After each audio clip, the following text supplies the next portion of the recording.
ഞാൻ നടത്തിയ റിസർച്ച് നോക്കുമ്പോൾ ഈ ഓഹരി വളരെ പ്രതീക്ഷ നൽകുന്നതാണ്. ഇതിൽ ഞാൻ നിക്ഷേപിക്കാൻ തീരുമാനിച്ചു. അതെന്തായാലും കൊള്ളാം. നമ്മുടെ രണ്ടുപേരുടെയും ചിന്തകൾ ഒന്നാണ്. ഞാനും ഇതേ ഓഹരിയിൽ നിക്ഷേപിക്കാൻ തീരുമാനിച്ചു. അതിപ്പോ തന്നെ ചെയ്തേക്കാം. ഹലോ, ഞാനൊരു ഓഹരിയുടെ കാര്യം പറഞ്ഞിരുന്നില്ലേ? നേരത്തെ തീരുമാനിച്ച പോലെ നമുക്കതങ്ങ് ചെയ്തേക്കാം. ഓക്കെ? അങ്ങനെ വിൽപ്പനയും കഴിഞ്ഞു. ഇനിയും നിങ്ങൾ എന്താ ലാപ്ടോപ്പ് ചെയ്തുകൊണ്ടിരിക്കുന്നത്? ഞാൻ ട്രേഡ് ചെയ്യാനായി എൻ്റെ ബ്രോക്കർക്ക് മാർജിൻ മണി ട്രാൻസ്ഫർ ചെയ്തുകൊണ്ടിരിക്കുകയാണ്. നീ ഇപ്പോഴും നിയമങ്ങളെക്കുറിച്ച് ചിന്തിച്ചുകൊണ്ടിരിക്കുകയാണോ? മാർജിൻ മണി എടുക്കേണ്ട കാര്യം എന്താ? നമ്മുടെ കാര്യം ഒരൊറ്റ ഫോൺ കോൾ കൊണ്ട് തീരും. നമ്മൾ ആർക്കും മാർജിനോ ബ്രോക്കറേജോ നൽകേണ്ട ആവശ്യമില്ല. ഒരു കോൾ കൊണ്ട് എല്ലാം പൂർത്തിയാകും. ഇത് ഡബ്ബ ട്രേഡിംഗ് പോലെ ഉണ്ടല്ലോ.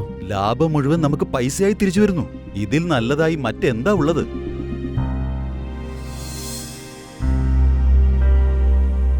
സഞ്ജയ്, കുറച്ചു ദിവസം മുമ്പ് നമ്മൾ നിക്ഷേപിച്ച ആ ഓഹരിയിൽ നിന്ന് അതിൽ നിന്ന് വളരെയധികം ലാഭം തിരിച്ചു കിട്ടി. ഞാൻ ട്രേഡിംഗ് അവസാനിപ്പിച്ച് നല്ല ലാഭം പിൻവലിക്കുകയും ചെയ്തു.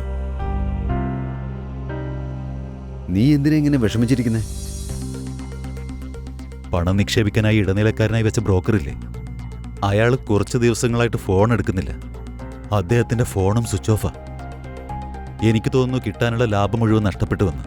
ഇതാണ് ഡബ്ബ ട്രേഡിംഗിന്റെ സത്യാവസ്ഥ. നഷ്ടം ഉണ്ടാകുമ്പോൾ അവർ പണം പിൻവലിക്കുകയും ലാഭം ഉണ്ടാകുമ്പോൾ അവരിങ്ങനെ പെരുമാറുകയും ചെയ്യും. പിന്നെ ഒരു കാര്യം, ഇങ്ങനെ സംഭവിക്കുമ്പോൾ നമ്മൾക്ക് നിയമപരമായി യാതൊരു പരിരക്ഷയും കിട്ടില്ല.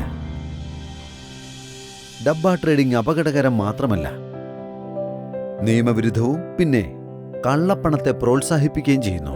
അതുകൊണ്ട് എപ്പോഴും നമ്മൾ നിയന്ത്രിത എക്സ്ചേഞ്ച് പ്ലാറ്റ്ഫോമിൽ രജിസ്റ്റർ ചെയ്ത് ബ്രോക്കർമാർ വഴി പണം നിക്ഷേപിക്കണം.